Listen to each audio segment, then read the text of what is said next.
अल्लाह पर भरोसा रखने वाली एक गरीब औरत की खूबसूरत कहानी।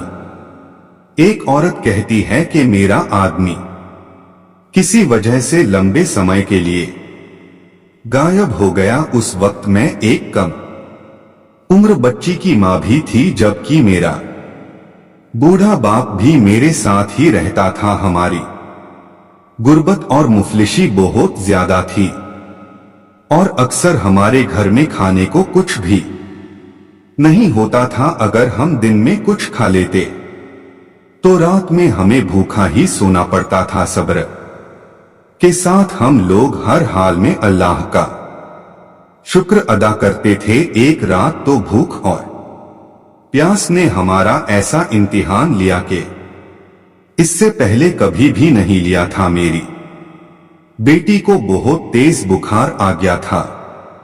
बच्ची का बुखार इतनी तेज था कि मैं और मेरे वालिद अपना भूख प्यास सब भूल गए। ऐसी बेबसी और लाचारी इससे पहले कभी भी नहीं देखी थी। बेकरारी जब हद से ज्यादा बढ़ गई तो मुझे अल्लाह ताला की वो कौल याद आ गई कि भला कौन बेकरार की सदा कबूल करता है। जब वो उससे दुआ करता है तो कौन उसकी दुआ कबूल करता है? जी हाँ, कौन है जो भूख, बीमारी, दुख, तकलीफ, परेशानी, मुसीबत को दूर करता है।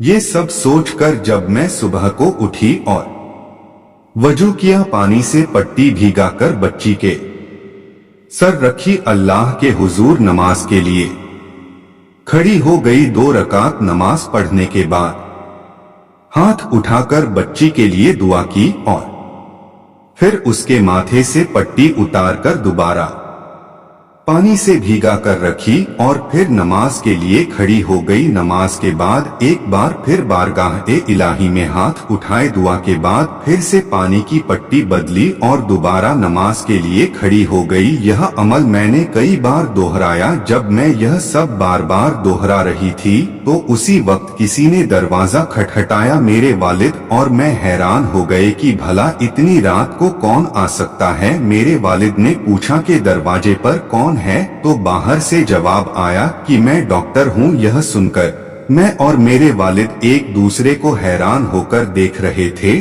और सोच रहे थे कि भला इसको किसने बुला लिया। फिर मेरे वालिद ने जाकर दरवाजा खोला। डॉक्टर ने आते ही पूछा कि मरीज किधर है। हमने सादगी से बच्ची की तरफ इशारा कर दिया। डॉक्टर ने बच्ची को चेक किया, फिर कागज पर दवा लिखकर मेरे हाथ में रखते हुए बोला, लाइए मेरी फीस लाइए, मैं अब चलता हूँ। मैंने धीरे से डॉक्टर से कहा कि डॉक्टर साहब, मेरे पास आपको देने के लिए पैसे नहीं है, बल्कि हमारे घर में तो कई दिनों से खाना भी नहीं है।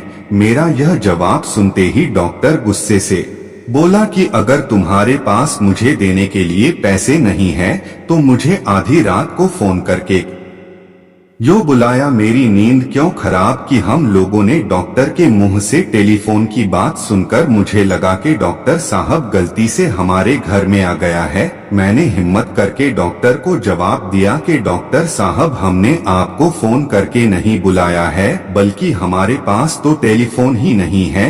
यह सुनकर डॉक्टर ने मुझसे पूछा कि अक्षर, क्या यह मंसूर का घर रही है?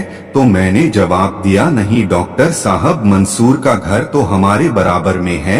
यह सुनकर डॉक्टर थोड़ा खामोश हुआ, फिर हमारे घर से निकलकर हमारे पड़ोसी के घर चला गया और हम शर्मिंदगी से खामोश बैठे रहे। थोड़ी देर ही गुजरी थी कि वह डॉक्टर एक बार फिर हमारे घर में आ गया। आंखों में आंसू और धीमी आवाज में बोला कि अल्लाह की कसम, मैं तुम्हारे घर से उस वक्त तक वापस नहीं जाऊंगा तब तक तुम्हारा पूरा किस्सा ना सुन लो। तो मैंने उस डॉक्टर को अपना पूरा किस्सा सुना डाला कि किस तरह मैं बच्ची के सर पर पानी की पट्टियां रख रही थी और अल्लाह से दुआ मांग रही थी। डॉक्टर जल्दी उठा और बाहर चला गया और हमारे लिए रात का खाना, बच्ची की दवाई और कुछ घर की जरूरतों का सामान लेकर आ गया और उसने हमें यह कहा कि उसकी तरफ से हमें हर महीने कुछ पैसे उसको उस वक्त तक मिलते रहेंगे जब तक अल्लाह चाहेगा।